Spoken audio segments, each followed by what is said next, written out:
ఇంట్లో ఉన్న బంగారాన్ని విడిపించి ఆ రోజు ఆన్లైన్ రేటుకే మేము కొంటాం. Sharma gold company. అంటే ఇన్ని మంచి క్వాలిటీస్ ఉన్నాయి మేడం. ఎవరిని తొందరగా ద్వేషించరు కూడా. అలాంటిది ఒక స్టార్ హీరోయిన్‌తో ఒక గొడవయి ఆ రేంజ్‌కి వెళ్ళిపోయిందని చెప్పి విన్నాను. చిటికేసి కవితకి ఒక ఛాలెంజ్ విసిరింది అని. Is it correct? రీసెంట్‌గా ఆ హీరోయిన్ కూడా మళ్ళీ మీకు కౌంటర్ కూడా ఇచ్చినట్టు అవసరమా దమ్ముంటే నా ముందు మాట్లాడు అని కూడా ఎవరు అది? కౌంటర్ ఇచ్చినట్టు కూడా చూశాను. నన్ను ఒక హీరోయిన్ అందా? అవును. నన్ను ఏ హీరోయిన్ అలా అని నాకు గుర్తులేదండి. ఆ! ఎవరు? నేను విన్నాను ఒక హీరోయిన్ ఎనీ క్లూ? జయచిత్ర గారని విన్నాను నేను. జై చిత్ర గారు నన్ను అప్పుడు ఏడిపించేవారులేండి. ఆవిడ సీనియర్, నేను జూనియర్ కదా! ఆవిడ నన్ను చాలా ఏడిపించారు. అప్పుడు చాలా గొడవలయ్యి సినిమా కూడా ఆగిపోయింది ఆ టైంలోని. ఎలా మామూలుగానే ఆ స్టైలే వేరే ఉంటది సినిమాలో. మీతో ఎలా స్టైల్‌గా చెప్పారు అది? అంటే నేననేది ఆవిడ బేసిక్‌గానే అలా ఉంటారు. ఇప్పుడు నాది కంటిన్యూటీ సారీ. తనది ఫ్రెష్ సారీ. ఇప్పుడు నేను బ్లూ అంటే తను ఆ రోజు అదే బ్లూ కట్టుకుంది అనుకోండి. డైరెక్టర్‌లు ఏం చెప్తారు? మేడం తనది కంటిన్యూటీ మీరు మార్చుకోనంటే నేను మార్చుకోను. ఏయ్! పో నువ్వు వెళ్లి మార్చుకొని రా అంది. సరే అప్పట్లో అంటే ఏదో 16 ఏళ్ళు, 15 ఏళ్ళు ఓకే. ఇలా అంటాము. సీ నేను ఒక ఏజ్ క్యాచప్ అయ్యాను కదండీ! ఇప్పుడు కూడా అలా అంటే ఇట్ ఈస్ టోటల్లీ డిఫరెంట్. మీరు అనాల్సి వస్తదేమో ఇట్లా. నేనన్నాను జస్ట్ మైండ్ యువర్ వర్క్ అన్నాను. అన్నారా? Mind your work. So just talk to them you don't do like this. నేను అది కూడా అన్నాను. చెప్పింది చేస్తా సినిమా కాదు జయచిత్ర గారు. ఇట్లాగే అన్నాను. చెప్పింది చేస్తాలో మీరు నన్ను చాలా ఇబ్బంది పెట్టారు. ఆ రోజు లాగా ఈ రోజు కాదు. వాళ్ళు ఏం చెప్తున్నారో మీరు అది వినండి. మీకు నాకు గొడవ ఎందుకు అని. ఆ ప్రొడ్యూసరు, డైరెక్టర్‌కి ఆ సీన్ గురించి పెద్ద ఇదైపోయి సీరియల్ ఐ మీన్ ఆ మూవీ ఆగిపోయింది 1 ఇయర్. అవునా? అసోసియేషన్ వరకు వెళ్ళి వేరే ఆర్టిస్టులు వచ్చి మాట్లాడతారు కదా మధ్యలోని. ఇప్పుడు సపోజ్ మీరు నన్ను ఏదన్నా అంటుంటే ఆర్టిస్టులు మాట్లాడతారు కదా! విను చక్రవర్తి గారు అని ఆయన హస్బెండ్ క్యారెక్టర్ అనమాట జయచిత్ర గారికి. ఆయన ఏదో డైరెక్టర్ చెప్పింది వినొచ్చు కదా అని అట్లా ఏదో చెప్తారు కదా! చెప్పినప్పుడు అట్లా మాట పడి నా గురించి అని నేను అనుకోను. ఆ రోజు వీళ్ళందరూ పెద్ద గొడవ అయిపోయి షూటింగ్ ఆగిపోయింది 1 ఇయర్. 1 ఇయర్ ఒక చీర వల్ల. అసోసియేషన్‌కి వెళ్ళి మరి వాళ్ళంతా ఏదో చేసి తర్వాత నాతో మాట్లాడేవారు కాదు. నేనేంటంటే అది పెద్ద సీరియస్‌గా తీసుకోను. మన ప్రొడ్యూసర్ లాస్ అవ్వకూడదు. మన ప్రొడ్యూసర్ కష్టపడకూడదు. ఓకే. ఇప్పుడు నాకు ఎలా అంటే రోషన్ గారు ఎవరు నాకు కౌంటర్ ఇవ్వాలన్నా, ఎవరు నన్ను ఏమనాలనుకున్నా, మనం వెళ్ళి ఎవరి దగ్గర దేహీని అడిగి మనం తినడం లేదు. అది పెద్ద లెక్కే చెయ్యను నేను. ఇప్పుడున్న పరిస్థితికి I really don't care. Super.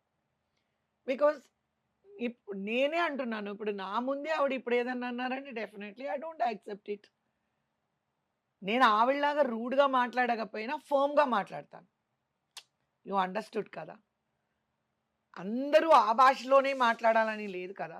నా way of handling things are different. Her way of handling things are different. But ఏదన్నా ఈ మధ్య కాలంలో కాస్ట్యూమ్ చేంజ్ చేసుకునే విషయంలో ఒక క్యారవాన్‌లోకెళ్తే హీరోయిన్ గెట్ అవుట్ అని చెప్పారు. హీరోయిన్ కాదు క్యారెక్టర్ ఆర్టిస్ట్‌లు. ఓకే. గెట్ అవుట్ అని అంటే ఇంక చంప పగిలిపోతుంది. మీరు మరీ ఇమాజినేషన్‌లోకి వెళ్ళకండి. గెట్ అవుట్ అంటే గనక గూబ పగిలిపోతుంది. గెట్ అవుట్ అనే అంత ఇది లోపల ఉన్న కవిత గారు. గెట్ అవుట్ అనే వర్డ్ గనక అది ఒక గూబ 2 గూబలు పగిలాయా? ఒక్కటి పగిలితేనే ఇంకేం దిమ్మ తిరుగుద్ది. ఇంక రెండో గూబ పెద్ద క్యారెక్టర్ ఆర్టిస్టా? పెద్దో వాళ్ళ ఫీలింగ్ అలా ఉంటుంది అనుకోండి. పెద్ద చిన్న అంటే మీకు క్యారవాన్ ఇవ్వలేదా లేకపోతే ఏంటి ఆ రోజు? అంటే నేను రామోజీ ఫిల్మ్ సిటీకి రోజు వెళ్ళి వచ్చేస్తుంటా అనమాట. నాకు అక్కడ స్టే చేయడం జనరల్‌గా ఇష్టం ఉండదు. సో కాస్ట్యూమ్ చేంజ్ అని అంటే నాకు రూమ్ ఉండదు కదా! So, just for the costume change. అని అంటే క్యారవాన్ లేదు. మా క్యారవాన్‌లోకి రాకూడదు. వీళ్ళందరూ క్యారవాన్ ఆర్టిస్ట్‌లు కదండీ! మేమేముంది చెట్ల కింద ఆర్టిస్ట్‌లం మేము. మా మా టైంలోని రామారావు గారైనా, జయప్రదైనా, జయసుధైనా, శ్రీదేవైనా, కవిత అయినా, వాణిశ్రీ గారైనా, సావిత్రి గారైనా నలుగురు బెడ్‌షీట్‌లు పట్టుకుంటారు. బట్టలు మార్చేసుకుంటాం. హ్మ్. మేమంతా చెట్ల కింద ఆర్టిస్ట్‌లం మేమంతా. ఇప్పుడంతా అందరూ క్యారవాన్ ఆర్టిస్ట్‌లు కదండీ! సో, అనంటే అప్పుడు నేను డైరెక్టర్ గారితో చెప్పాను. ఇలాగా క్యారవాన్ లేదండి నాకు. మరి అక్కడ హోటల్స్ ఉన్నాయి కదా! అంటే అప్పుడు డైరెక్టర్ గారు చెప్పి, ప్రొడక్షన్ మేనేజర్‌కి చెప్పి నాకు అక్కడ కాస్ట్యూమ్‌కి రూమ్ తీసుకున్నారనమాట. ఇంత జరిగింది. అది తప్పు అని నేనంటాను.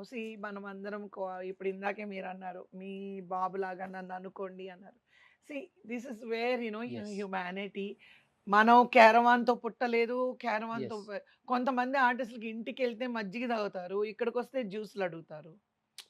సో, వీళ్ళు క్యారవాన్‌లు లైఫ్‌లో ఎప్పుడు చూసుంటారండి? ఇప్పుడొచ్చిన సిస్టమ్ కొత్తగా ఇది.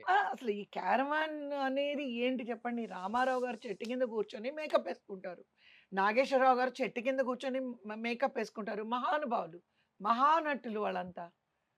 ఏంటి క్యారవాన్ అండి? క్యారవాను నా క్యారవాన్‌లో ఇలాగే నాకు నేను చెన్నైలో ఉన్నప్పుడు వైజాగ్‌లో షూటింగ్ జరిగింది. అప్పుడు నేను చెన్నైలో ఉంటున్నాను.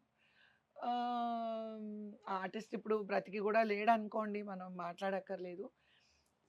వైజాగ్‌లో శ్రీకాంత్ గారి హీరో ఇలాగే కాస్ట్యూమ్ చేంజ్ అని అంటే, అక్కడ క్యారవాన్ ఉంది మార్చుకోండి అని అంటే నేనెళ్తే వెంటనే ఆర్టిస్టే, ఆర్టిస్టే. ఇది మా క్యారవాను. మీకు క్యారవాన్ కావాలంటే మీరు ప్రొడ్యూసర్‌ని అడిగి మీరు సెపరేట్‌గా క్యారవాన్ పెట్టించుకోవాలంటే it was very confusing for me. ఎందుకంటే మేము అలా పెరగలేదు ఇండస్ట్రీలో. మేము పెరిగిన విధానం వేరు. ఇప్పుడు సావిత్రి గారు, నేను ఇంకొక 5, 6 లేడీ ఆర్టిస్ట్‌లైనా adjust with one yes. Room ఉందంటే ఆ రూమ్‌లోనే మేము అడ్జస్ట్ అయిపోతాం. అట్లా నువ్వు రావద్దు, నువ్వు రావద్దు, నువ్వు వద్దు, నేనొద్దు అట్లా ఏమీ ఉండదు. 30, 40 మంది ఆర్టిస్ట్‌లు ఒకే చోట కూర్చొని భోంచేస్తాము. అందరి క్యారియర్‌లొస్తాయి. ఒక్క మేకప్ రూమ్‌లకి అందరూ జాయిన్ అయిపోయి, ఆ 30, 40 మంది ఒకే చోట కూర్చొని చాలా తింటాం. హెల్తీగా ఉండేది అప్పుడు ఈ క్యారవాన్ కల్చరు మీరు ఎక్కడో కూర్చొని తింటారు. మేము ఎక్కడో కూర్చొని తింటాం. కమ్యూనికేషన్ గాని, ఒకళ్ళకొకళ్ళు గురించి తెలుసుకోలేకపోవడం యెస్. గాని, ఇప్పుడు మనిద్దరం మాట్లాడుకుంటూ ఉన్నాం అనుకోండి. మీ మంచి నాకు తెలుస్తుంది. మీ కష్టం నాకు తెలుస్తుంది. So that we can help each other. నేను అలా ఫీల్ అవుతాను. సో, అలాగా అక్కడ కూడా అలా అయితే నాగబాబు గారు, నా హస్బెండ్ క్యారెక్టర్ అందులో. నేను మామూలుగా వచ్చి తెలీదండి ఆయన ఇలా అంటున్నారు. నేను ఇక్కడ ఒక కళ్యాణ మండపంలో షూటింగ్ అనమాట. నాగబాబు గారొచ్చి ఇంకసలు ఎలా అంటే అలా తిట్టేశారు. బాగా తిట్టారు. తిట్టి అసలు ఒక ఆర్టిస్టు, ఒక సీనియర్ ఆర్టిస్టు కాస్ట్యూమ్ మార్చుకోవాలంటే ఎట్లా మీరు ఇలా అంతా మాట్లాడతారు అని చెప్పి నాగబాబు గారు తిట్టి, లేదమ్మా వెళ్ళండి. మీరు మార్చుకోండి. ఇదే నా క్యారవాన్ మా అసిస్టెంట్ ఉన్నారు కీస్ తీసుకొని వెళ్ళి అలా అని చెప్పేసాను. అలాగా కొంతమంది మిడిమిడి జ్ఞానంతోని ఈ అర్ధంతరంగా ఏమంటారు నడమంత్రపు సిరి అంటారు చూడండి. అది అలాంటి మధ్యలో వాళ్ళు వచ్చింది, మధ్యలోనే పోతుంది. అలాంటి వాళ్ళు హ్మ్. మిడిమిడి జ్ఞానంతోని బిహేవియర్. సో, అది ఆ నిమిషంలో కొంచెం ఇబ్బంది అనిపించినా, ఆ తర్వాత నేను దాన్ని మైండ్‌లో మర్చిపోతాను నేను. సుమన్ టీవీలో మీ పర్సనల్ అండ్ బిజినెస్ ప్రమోషన్స్ కోసం కింది నెంబర్కి కాంటాక్ట్ చేయండి.